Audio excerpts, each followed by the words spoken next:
2022년 3월 27일 천안광성교회 주일 예배 드리겠습니다. 사랑과 은혜가 풍성하신 아버지 하나님, 믿음과 순례의 절기 사순절 네 번째 주일을 우리에게 선물로 주시니 참 감사합니다.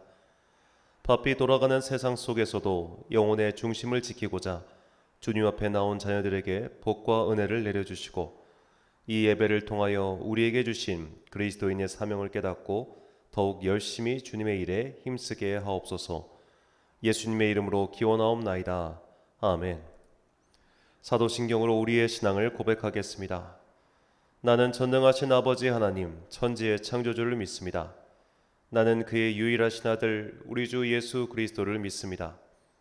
그는 성령으로 잉태되어 동정녀 마리아에게서 나시고 본디오 빌라도에게 고난을 받아 십자가에 못 박혀 죽으시고 장사된 지 사흘 만에 죽은 자 가운데서 다시 살아나셨으며 하늘에 오르시어 전능하신 아버지 하나님 우편에 앉아 계시다가 거기로부터 살아있는 자와 죽은 자를 심판하러 오십니다. 나는 성령을 믿으며 거룩한 공교회와 성도의 교제와 죄를 용서받는 것과 몸의 부활과 영생을 믿습니다. 아멘. 찬송가 29장입니다.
한 주간 동안 하나님과 나만 아는 죄를 고백하며 침묵으로 참회의 기도를 드리겠습니다.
다 함께 공동 기도를 드리겠습니다.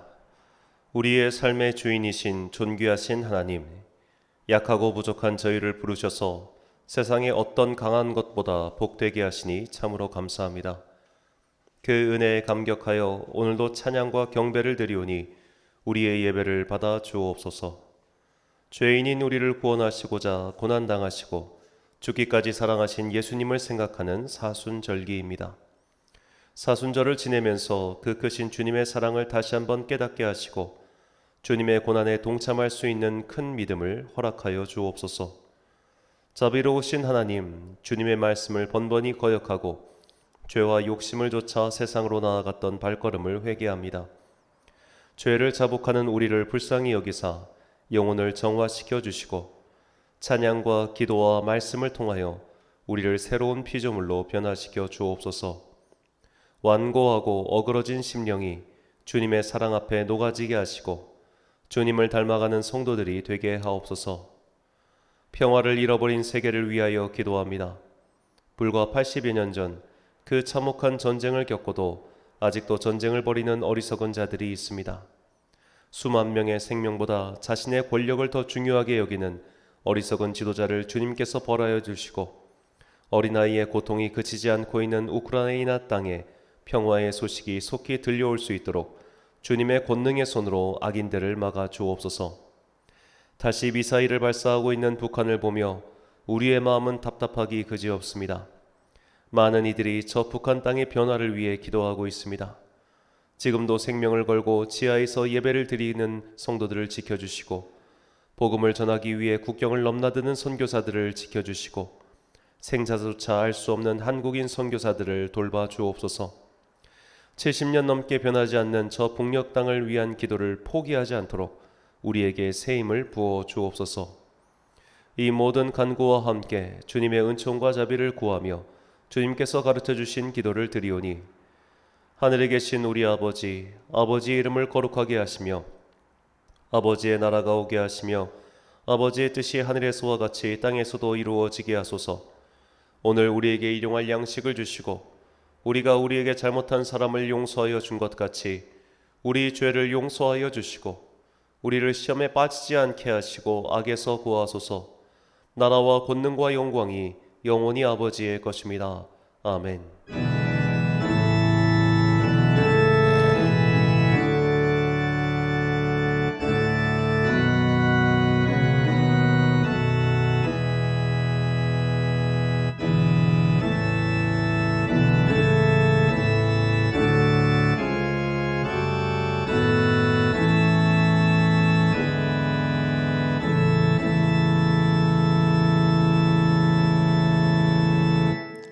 사제의 말씀 선포하겠습니다. 호련히 수많은 천군이 그 천사들과 함께 하나님을 찬송하여 이르되 지극히 높은 곳에서는 하나님께 영광이요 땅에서는 하나님이 기뻐하신 사람들 중에 평화로다 하니라. 아멘. 예수님의 고난과 죽음을 묵상하는 사순절 네 번째 주일입니다. 주님께서는 평화의 왕으로 오셨습니다. 주님을 믿는 자들은 평화의 왕이 전한 복음에 순종하며 그 평화를 전하고 평화를 위하여 기도할 의무가 있습니다. 평화를 위협하는 소리가 날로 커져가는 지금이야말로 우리가 더욱 기도할 때입니다. 평화의 사도로서 부름을 받았으니 그 부름에 순종하여 쉬지 않고 기도하는 주의 종들이 되시길 축복합니다. 교독문 127번을 함께 교독하시겠습니다. 여호와를 자기 하나님으로 삼은 나라 곧 하나님의 기업으로 선택된 백성은 복이 있도다. 여호와께서 하늘에서 구워보사 모든 인생을 살피시며 곧 그가 거하시는 곳에서 세상의 모든 거민들을 굽어 살피시는도다. 그는 그들 모두의 마음을 지으시며 그들이 하는 일을 굽어 살피시는 이로다. 많은 군대로 구원 얻은 왕이 없으며 용사가 힘이 세어도 스스로 구원하지 못하는도다. 우리 영혼이 여호와를 바라며 그는 우리의 도움과 방패시로다. 우리 마음이 그를 즐거워하며 우리가 그의 성호를 의지하였기 때문이로다. 여호와여, 우리가 주께 바라는 대로 주의 인자하심을 우리에게 베푸소서. 아멘. 찬송가 412장입니다.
지난주 보훈하신 분들입니다. 주정원금 김종학 시사님 들으셨습니다. 감사원금 이한결 목사 또 남권사님 들으셨고요. 11조 송집사님 가정에서 들으셨고 홍미숙 권사님 감사합니다. 1,000번째 헌금 드렸습니다. 어제 천안 아산로의 남성교연합회에서 방역으로 수고와 봉사해 주셨습니다. 또 참으로 감사드립니다. 드린 예물 위하여 봉헌 및 목회기도 드리겠습니다.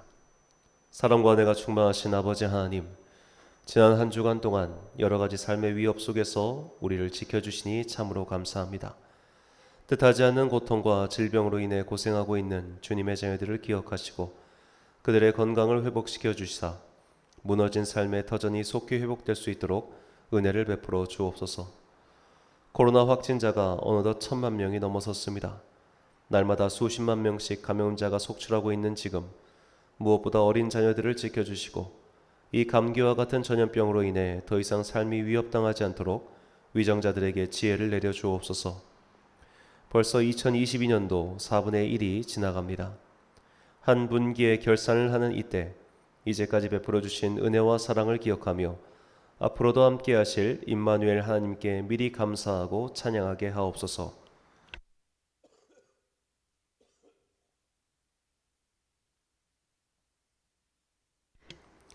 오늘도 삶의 예물을 주님께 바치는 성도들을 기억하옵소서. 성도들의 사업장에 복을 내려주사 땅의 풍성한 것들로 채워주시길 소망합니다.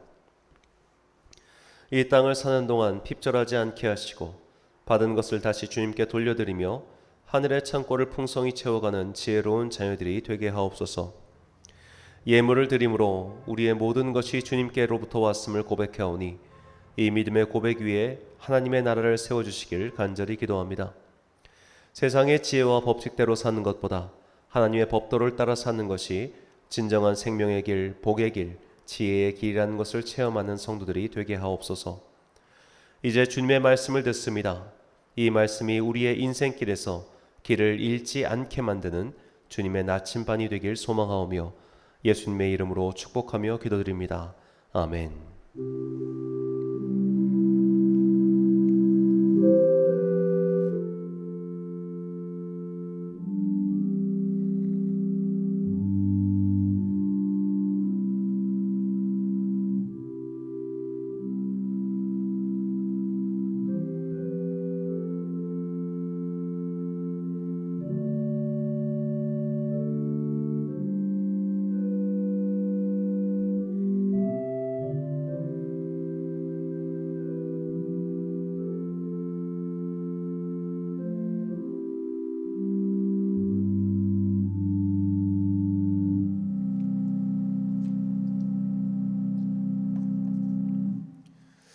오늘 우리에게 주시는 하나님의 말씀 구약성경 사사기 4장 4절부터 10절까지 말씀입니다.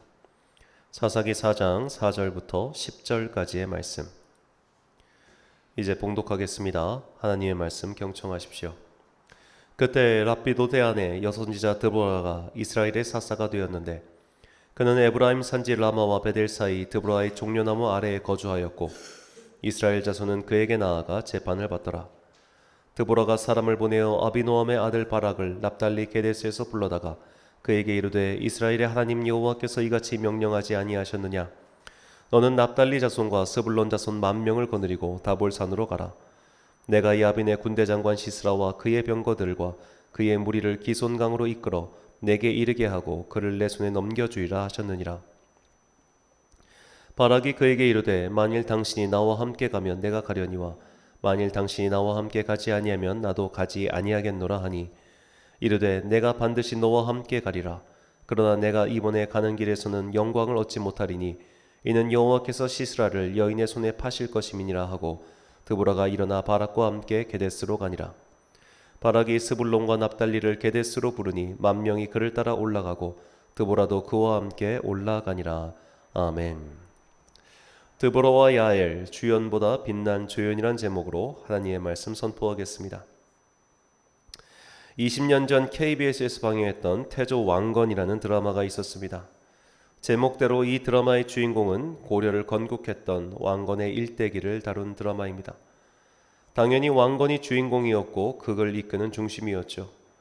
그런데 드라마가 방영되면서 주인공 왕건보다 인기를 끈 인물이 등장하고 말았습니다. 왕건에 앞서 북쪽에 권력을 쥐었던 궁예입니다. 궁예 역을 맡았던 김영철 씨가 하도 연기를 잘해서 왕건보다 궁예의 인기가 압도적으로 높았습니다. 오죽하면 궁예 때문에 궁예의 출연 분량을 늘릴 정도였습니다.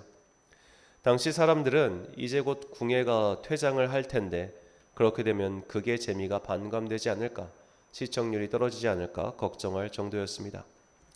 13년 전에도 이와 비슷한 사례를 보여준 드라마가 있었습니다. MBC에서 방영한 드라마 선덕여왕입니다.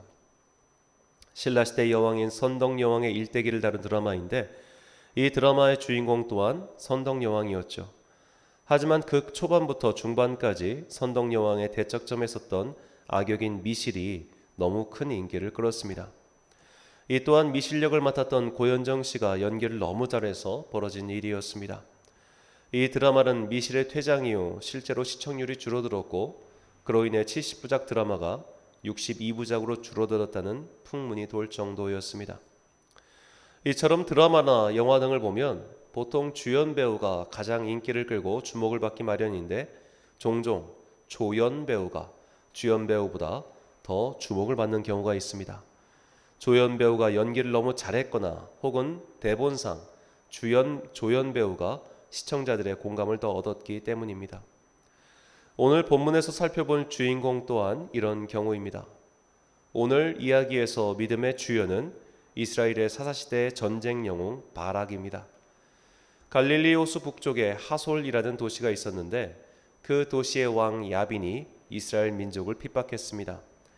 하나님께서 이스라엘 민족이 다시 우상을 숭배하는 악을 행하자 그 야빈을 심판의 도구로 사용하셔서 이스라엘 민족을 괴롭게 하신 것입니다. 무려 20년 동안 하솔의 왕 야빈은 강력한 철병거를 무기로 이스라엘 민족을 압제하였습니다. 다시금 이스라엘 민족이 회개하고 하나님의 도움을 구하자 하나님께서는 바락을 세우셔서 그를 통하여 야빈을 무찌를 계획을 세우셨습니다. 그리고 이 계획을 여자 선지자 드보라를 통해서 바락에게 전달하셨습니다. 선지자 드보라로부터 이 말씀을 들은 바락은 곧장 나가서 사람들을 모아 싸우지 않고 선지자 드보라도 함께 가달라고 부탁합니다. 본문 8절 말씀입니다. 바락이 그에게 이르되 만일 당신이 나와 함께 가면 내가 가려니와 만일 당신이 나와 함께 가지 아니하면 나도 가지 아니하겠노라 하니. 바락이 어째서 드보라에게 동행을 요구했는지 그 정확한 이유는 성경에 나오지 않습니다. 다만 정황상 추측할 수는 있겠죠. 바락이 직접 하나님의 말씀을 듣지 못했기 때문에 불안한 마음이 생겼고 하나님의 사람인 드보라가 동행하면 안심이 될 것 같아서였을 겁니다. 자, 여기서 문제 아닌 문제가 생깁니다. 드보라가 여성이라는 점입니다. 동서고금을 막론하고 전쟁은 언제나 남성의 영역이었습니다. 지금까지도 전투병과의 여성 장군의 숫자가 전 세계를 통틀어 봐도 드물고 전쟁이 발발했을 때 뚜렷한 족적을 남긴 여성 지휘관은 제가 아는 한 프랑스 100년 전쟁 때 활약한 잔다르크를 제외하고는 없습니다. 그만큼 전쟁은 그 특성상 어쩔 수 없이 남성의 영역이었습니다. 지금 바락은 그 남성의 영역에 여성을 끌어들인 셈이죠. 어떤 면에서 본다면 바락이 남성과 여성을 구분해서 생각하지 않는 열린 사고를 가졌기 때문이라고도 볼 수 있겠지만 바락이 그만큼 불안했기 때문에 여성이든 남성이든 어린이든 노인이든 관계없이 하나님의 사람 드보라의 권위를 빌리지 않으면 전쟁을 이길 수 없겠다라고 생각했기 때문이라고 보는 것이 타당할 겁니다. 바락의 이런 태도는 마치 너를 위해 차려놓은 밥상을 나는 못 먹겠다라는 식으로 거부한 것과 비슷합니다. 비난받을 것까지는 아니지만 그렇다고 해서 칭찬받을 태도도 아니었습니다. 그래서 드보라는 내가 그대와 전쟁에 동행하겠지만 전쟁의 승리에도 그 영광은 다른 이가 취할 것이다 라고 말합니다. 본문 9절 말씀입니다. 이르되 내가 반드시 너와 함께 가리라. 그러나 내가 이번에 가는 길에서는 영광을 얻지 못하리니 이는 여호와께서 시스라를 여인의 손에 파실 것임이니라 하고 드보라가 일어나 바락과 함께 게데스로 가니라. 바락은 납달리 지파를 중심으로 한 1만 명의 군대를 소집합니다. 그리고 하솔의 왕 야빈의 군대 장관인 시스라가 이끄는 철병거 900대와 결전을 벌이죠. 그들은 다볼산 기슭에서 전투를 벌였고 이 전쟁에서 바락은 큰 승리를 거둡니다. 하지만 적 지휘관인 시스라는 도망을 치죠. 시스라는 헤벨의 아내인 야엘의 장막에 도착합니다. 평소 헤벨과 교류가 있었기 때문인지 자신을 숨겨달라고 야엘에게 부탁하지요. 야엘은 시스라를 숨겨주고 이불까지 챙겨줘서 그가 편히 잠들 수 있게 도와줍니다. 그리고 야엘은 시스라를 제거하죠. 4장 21절 말씀입니다. 그가 깊이 잠드니 헤벨의 아내 야엘이 장막 말뚝을 가지고 손에 방망이를 들고 그에게로 가만히 가서 말뚝을 그의 관자놀이에 박음에 말뚝이 꿰뚫고 땅에 박히니 그가 기절하여 죽으니라. 자, 전쟁에 나간 장수가, 그것도 적들을 피해서 달아나고 있는 사람이 얼마나 방심하였으면 자기 머리통에 말뚝이 박히는데도 몰랐을까요? 자, 이 장면을 상상해 보면 굉장히 잔인하지만 또 한편으로는 이 말뚝으로 사람을 처치한다는 것이 생각만으로도 굉장히 힘들 텐데 이것을 눈치 못 챘다는 것은 그만큼 시스라라는 사람이 군인으로서 자세가 형편없었음을 알 수 있습니다. 폐잔병을 추격하는 이들이 도처에 깔려 있는데 이불 덮고 따뜻하게 잠을 들었다가 죽었으니 이 얼마나 비참하고 또 부끄러운 죽음입니까? 시스라가 여인의 손에 의해 죽은 것이 부끄러운 것이 아니라 그가 전쟁에 패하고도 적들과 멀지 않은 곳에서 깊은 잠에 빠졌다가 죽은 것이 더 부끄러운 겁니다. 시스라의 죽음과 믿었던 병기인 철병거의 전멸 이후 하솔의 왕 야빈의 세력은 점점 약해졌고 결국 이스라엘에 의해 멸망당하고 맙니다.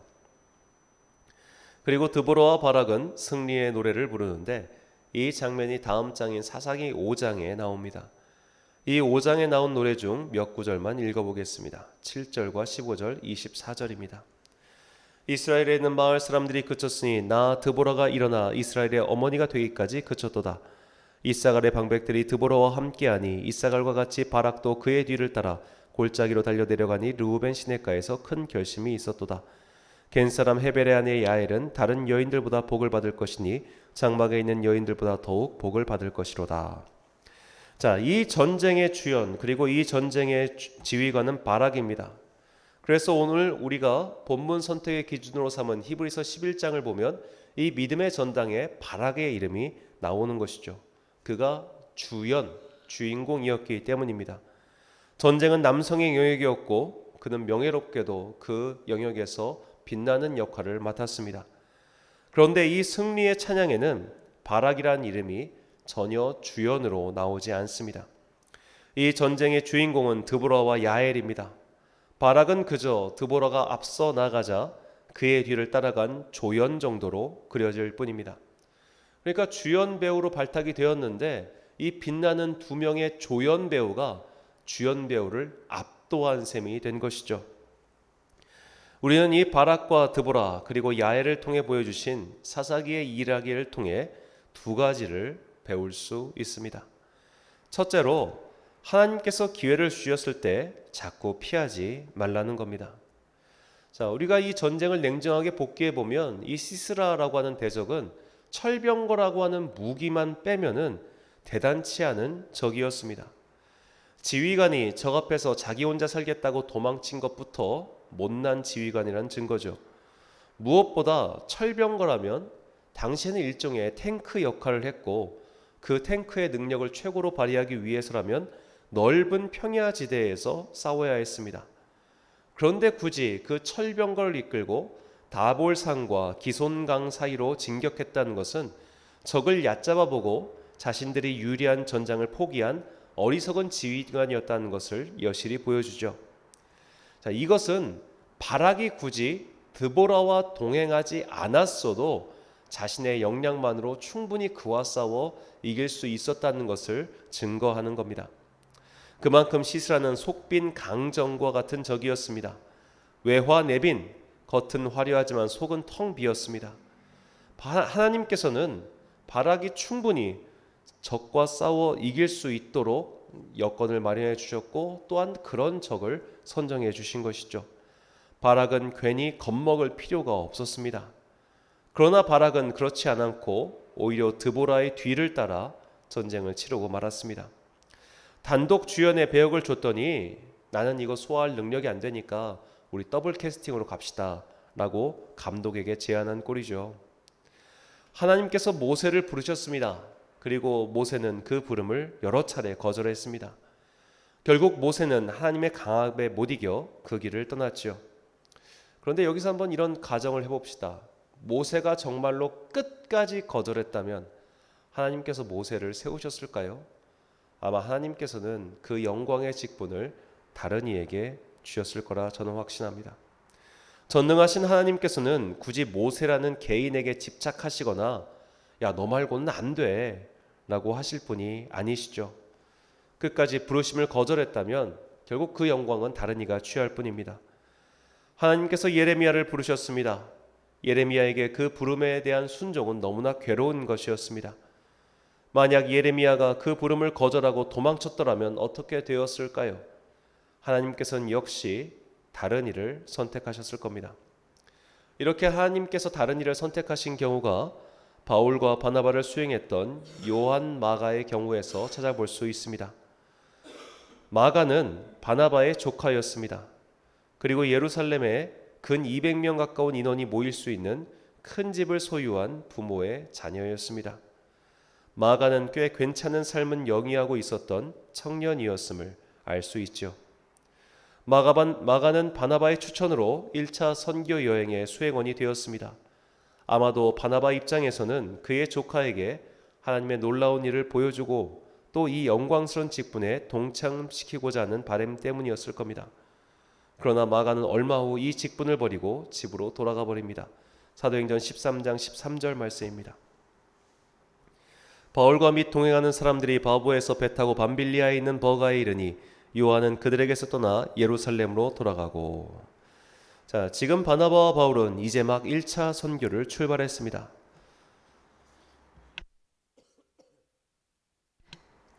첫 번째 목적지인 살라미 섬에서 예수님의 복음을 전했고 마술사 엘루마를 크게 혼을 내 축출했습니다. 그리고 배를 타고 다시 버가에 이르렀습니다. 이제 육로를 따라 북으로 올라가려고 하는데 여기서 마가가 그들을 떠나 예루살렘으로 돌아가 버린 것입니다. 바울은 이에 크게 실망했고 2차 선교 여행 때 마가를 데리고 가지 않았습니다. 마가는 요즘식으로 말하면 기독교 명문가 출신입니다. 만약 그가 바울의 선교 여정에 끝까지 참여했다면 어떻게 되었을까요? 아마도 사도행전의 저자는 2차 선교 여정 때부터 바울을 수행한 의사 누가가 아니라 마가가 되지 않았겠습니까? 마가 자신도 젊은 시절 자신이 사명 앞에서 도망친 것이 너무나 부끄러웠는지 복음서 안에 자신을 투영시킨 일화를 넣었습니다. 마가복음 14장 51절과 52절 말씀입니다.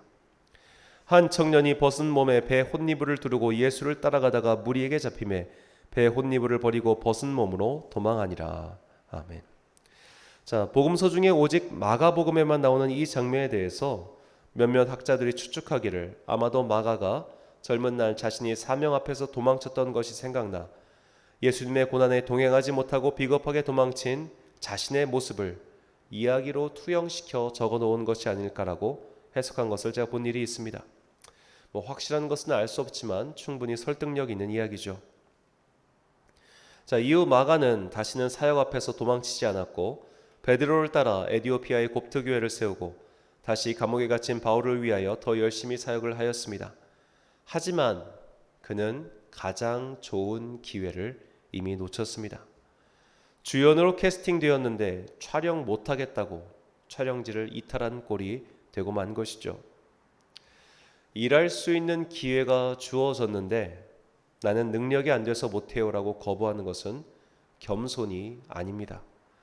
일을 맡기는 분께서는 이미 당신이 충분히 그것을 할 수 있는 능력이 있음을 아시기에 맡기신 겁니다. 그 부름을 계속 거절하면 결국 영광은 다른 이가 취하게 될 뿐입니다. 물론 부담스럽고 마음이 어려운 것은 사실입니다. 그러나 아직 닥치지도 않은 일을 미리 두려워하지 말고 용기 내어 순종해 보십시오. 아무 일도 하지 않으면 아무 일도 일어나지 않지만 용기를 내어 한 발을 내디디면 분명히 새로운 일이 시작됩니다. 두 번째로 우리가 배워야 할 성도의 자세는 작은 일이라도 주어진 일에 최선을 다하는 것입니다. 자, 오늘 본문의 주인공인 야엘은 아무것도 아닌 보통 사람이었습니다. 심지어 그녀는 이스라엘 지파도 아니었습니다. 성경은 그녀가 겐 사람 헤벨의 아내라고 소개하죠. 겐 사람은 모세의 장인 이드로의 족속으로 외부에서 유입된 이방 민족이라 볼 수 있습니다. 그녀는 시스라를 모른 척 재워주고 보낼 수 있었습니다. 아직은 완전히 망한 것이 아니니 가나안 하솔의 왕 야빈과 굳이 척을 질 이유가 없었습니다. 그녀는 그냥 평범한 이방 민족 출신의 양을 키우는 목자의 아내에 불과했습니다.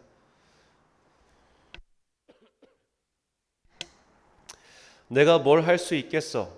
나는 평범한 사람이야. 나는 이런 전쟁의 태풍에 휘말리지 않을 거야 라는 식으로 살 수 있었습니다. 그녀에게는 그저 닥친 운명에 순응하며 아무 일도 하지 않는다는 선택지가 있었습니다. 하지만 야엘은 어떤 동기에서인지 그녀 앞에 놓여진 기회를 놓치지 않았습니다. 그 선택의 원인이 정치적이든 신앙적이든 개인적이든 그것보다 중요한 것은 그녀는 눈앞에 있는 기회를, 눈앞에 있는 소명을 최선을 다해 수행했던 그런 그녀의 태도를 우리는 배워야 합니다. 니콜라 에르망이라는 사람이 있었습니다. 그는 정식으로 신학 교육도 받지 않았고 늦은 나이인 55세에 가르멜 수도원에 들어가 말단 수사가 되었습니다. 수사가 된 그가 받은 이름은 로렌스였습니다.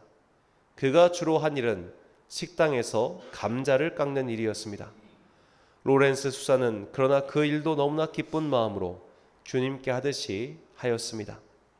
그는 감자를 깎으면서도 기도할 수 있는 영성의 단계에 올랐습니다. 그가 다른 이와 편지를 통해서 나눈 교제를 그가 죽은 후 책으로 엮어 출간하였는데 그것이 바로 하나님의 임재 연습이라는 책이었습니다.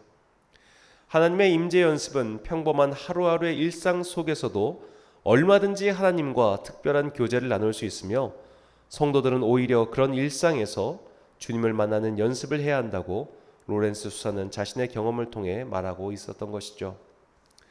우리가 1년에 한두 번 있는 부흥회 때만 하나님을 만날 수는 없습니다. 매 주일 예배는 특별하고도 소중합니다. 매일의 새벽 기도회 또한 하나님을 만나는 특별한 자리죠. 내가 별 기대 없이 이번 주도 지난주와 다를 바 없어 그냥 찾아오면 그냥 그날은 그런 평범한 날이 될 뿐입니다. 내가 오늘 바로 이 시간이 주님을 만나는 날이며 오늘이 그분과 특별한 교제의 날로 생각하고 다짐하면 우리는 그런 날들을 만들어갈 수 있습니다. 그래서 성도는 1일신 5일신의 마음으로 오늘 하루를 새로운 날, 새로운 하루로 엮어갈 수 있도록 기도해야 합니다. 이것이 작은 것에도 최선을 다하는 성도의 자세입니다. 이제는 전 국민, 전 세대가 다 아는 유명한 배우가 되신 분이 윤여정 씨입니다. 1947년 개성에서 태어난 윤여정 씨는 1966년에 데뷔했습니다. 그리고 1971년 MBC 드라마 장희빈에서 장희빈 역을 맡아 열연하면서 스타 배우가 되었지요.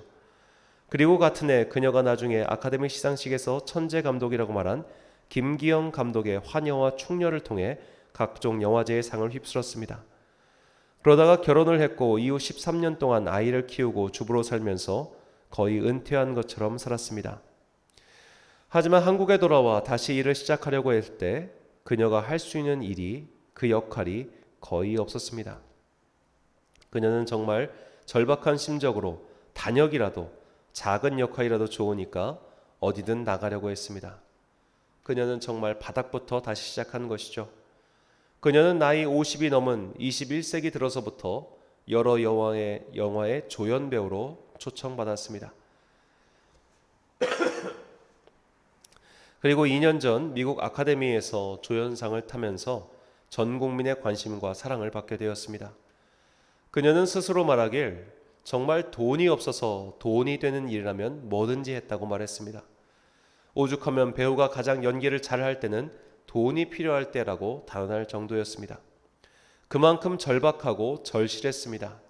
큰 역할, 작은 역할, 내 마음에 드는 역할, 들지 않는 역할을 가릴 처지가 아니었죠. 그런 절박함이 지금의 그녀를 만들었다고 스스로 말합니다. 빛나는 주연이 아니면 안 하려고 하는 이들이 있습니다. 교회에서 봉사를 해도 꼭 빛나는 역할만, 주목받는 역할만, 우아한 역할만 골라서 하고 싶어하는 분들이 있습니다. 어느 교회나 다 있습니다. 제가 정말 이해가 안 되는 부분인데, 강대상에 물 한 잔 올려놓는 일도 경쟁을 합니다. 강대상 청소는 서로 하려고 하는데 화장실 청소는 서로 꺼려하고 식당 봉사는 말할 것도 없습니다. 마치 회당의 높은 자리는 서로 가려고 하고 낮은 자리는 서로 꺼려하는 것과 다를 것이 무엇입니까? 작은 일에 충성하십시오. 보잘것없어 보이는 일도 열심히 하십시오. 큰 자리에서 빛나는 역할만 하려고 하지 말고 작은 자리에서도 최선을 다하십시오.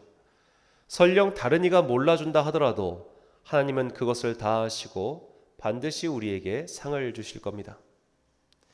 제가 얼마 전에 경험했던 일입니다. 저와 친한 목사님께서 한 이름 있는 교회에 담임 목사로 부임하셨습니다. 담임 목사 취임 예배 때 축하하는 마음으로 화분을 보냈습니다. 취임 예배 때 방문해 보니 아무래도 저와 워낙 친한 형이라서 그랬겠습니다만 저희 교회 이름으로 보낸 화분을 강대상 오른쪽 가장 잘 보이는 곳에 두었습니다. 그 모습을 보며 개인적으로 고마운 마음과 함께 우리가 나중에 하나님께 상을 받는다는 것이 무엇인지 깨닫게 되었습니다.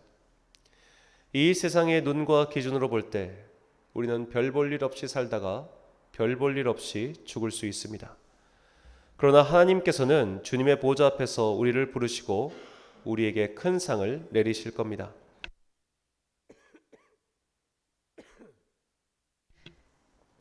내가 큰 업적을 남겼기 때문에 주시는 것이 아니라 내가 작은 일에도 충성하였기 때문에 상을 주시는 겁니다. 마태복음 25장 23절과 누가복음 16장 10절 말씀입니다. 그 주인이 이르되 잘하였도다 착하고 충성된 종아 내가 적은 일에 충성하였으니 내가 많은 것을 내게 맡기리니 내 주인의 즐거움에 참여할지어다. 지극히 작은 것에 충성된 자는 큰 것에도 충성되고 지극히 작은 것에 불의한 자는 큰 것에도 불의하니라. 아멘. 사랑하는 천안광성교회 성도 여러분, 그리고 이 예배를 함께 드리시는 귀한 주님의 자녀 여러분, 오늘은 예수님의 죽음을 묵상하는 순례의 절기 사순절 네 번째 주일입니다. 예수님께서는 하늘의 아버지께서 맡기신 그 사명을 죽기까지 순종하시고 또한 충성하셨습니다. 하나님께서 여러분에게 일을 맡기셨다면 그 맡기신 일이 큰 일이든 작은 일이든 빛나는 일이든 빛나지 않는 일이든 최선을 다하십시오. 그리고 일을 맡기실 때 뒤로 빼지 마시고 거절하지 마십시오. 사실 성도들에게 그 일이 마음에 들지 않아서 거절하기보다는 내가 그 일을 할 수 있을까 염려하기 때문에 거절할 때가 더 많을 겁니다. 그러나 내가 할 수 있는 능력이 되지도 않는다면 애당초 나에게 그런 일을 시키시지도 않으셨을 겁니다. 감당하지 못한 일은 애당초 나에게 주시지도 않습니다. 내가 감당할 만한 일을 주시는 것도 분명할 뿐더러 내가 정말로 힘이 부치고 포기하고 싶어질 때는 신기하게도 돕는 자들을 보내주시고 이 일을 할 수 있도록 새 힘을 주십니다. 그러니 사명을 주실 때 사명을 포기하지 마십시오.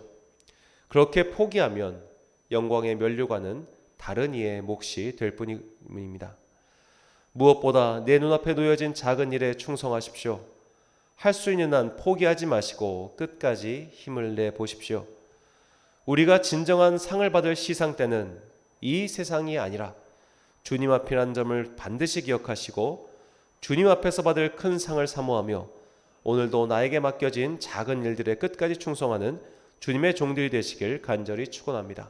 기도하겠습니다. 사랑과 은혜가 풍성하신 아버지 하나님, 오늘도 우리에게 각자의 삶에서 사명을 맡겨주시니 감사합니다. 그 사명이 때로는 감당하기 힘든 것일 때도 있습니다.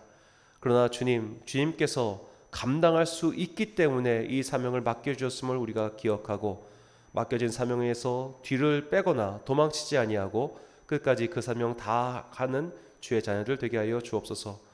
무엇보다 나에게 맡겨진 사명이 큰 일이든 작은 일이든 빛나는 일이든 빛나는 일이 아니든 누군가 알아주던 일이든 알아주지 않는 일이든 최선을 다하는 성도 되게 하여 주옵소서. 사람들이 다 몰라도 주님은 아십니다. 사람들이 아무도 알아주지 않아도 오직 주님만은 그것을 아시고 그에 대한 상을 반드시 베풀어 주신다는 것을 우리가 굳게 믿고 언젠가 하늘에서 받을 큰 상을 위하여 더욱더 열심히 순종하고 봉사하는 주의 자녀들 되게 하여 주옵소서. 언젠가 주님 앞에 섰을 때 네가 작은 일에 충성하였더니 참으로 잘하였다, 충성된 종아라고 칭찬받을 수 있는 우리 모든 주의 자녀들 되기를 간절히 소망하오며 이 모든 말씀 하나님의 명령에 주기까지 충성하신 예수 그리스도의 이름으로 기도드립니다. 아멘. 찬송가 461장입니다.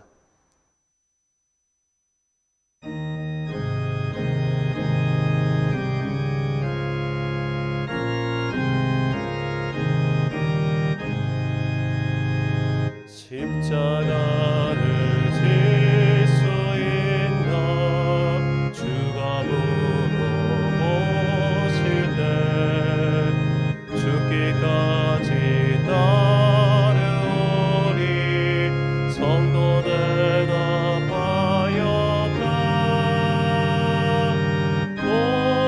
우리의 심령 주의 것이니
파송의 말씀 선포하겠습니다. 주님께서 나에게 사명을 주셨다면 그 사명은 내가 능히 감당할 수 있기에 주신 것입니다. 나를 만드신 분은 나보다 나를 더 잘 아십니다. 그러니 주신 사명 앞에서 나는 할 수 없어요라고 후퇴하지 마십시오. 그럼 영광의 면류관은 다른 이의 몫이 될 뿐입니다. 주신 사명이 너무 보잘것없다고 불평하지 마십시오. 작은 일에도 충성하십시오. 주님께서는 작은 일에 충성한 자들에게 오히려 더 큰 면류관과 상을 주실 것입니다. 언젠가 주님 앞에 섰을 때 잘했다 칭찬받는 종들이 되시길 간절히 축원합니다. 축도로 예배를 마치겠습니다. 지금은 우리 주 예수 그리스도의 은혜와 하나님 아버지의 놀라우신 사랑과 성령님의 교통하심이 이제 내 앞에 놓여져 있는 여러 가지 사명을 불평 없이 불만 없이 충성하는 마음으로 받아들이고 순종하여 다짐하는 주님의 귀한 자녀들 머리머리 위에 지금부터 영원까지 함께 하시기를 간절히 축원하옵나이다. 아멘.